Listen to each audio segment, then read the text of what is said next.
Iwe. Vane vana vangani because ndoona kamwana kanodzikiswa futi nemateksi kumasikati kachibva chikoro. Kozoti kamwe kandombogona uchifamba wenako. Vane 4. Vane 4? Iwe. Vane murume here medhemu wako. Vane gore vachigara apa patani. So ndambonyatsoona kuti zvakanyatsomira sei. Pane vanhu vangani kwa? Pane sisi vavo vanogara navo so.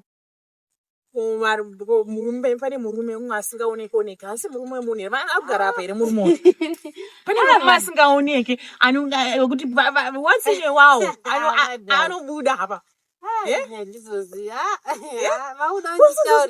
iwe kana uri maraini uchigara nevanhu uchishanda maraini nhasi unomuka wakanzi buda apa unopaita sei unorika unokanzi basa rapera unoza basa rembaira harina munyorera nenonzi chii saka unoona kana wanzi buda isusu tozokutsvagira rimwe basa uchiti shainyi unawo kuchache havanaka saka uyo anouya once in a while indiana boyfriend wapedza ndakazviona ndikati uyo haasi murume vanhu ikapo yaisi marriage ndakazviona ini ndakazviona ndikati munjolo uri kubikwa apo ndakaona vanhu vari kufraya apa ndakazviona iyo alright utaenda uri munhu akasununguka fungi dai kurunzi ipapapa handina musikana ka ungadai watouya so indoda vanhu vakasununguka wangu aripo hake akakwindimaka iwe any problem wangoitawo pamba ipapo unonga uchingondiudza chakubata unoziva mental health iri important changokubata uri pabasa uya ucha sei uchindiudza ndiri munhu akasununguka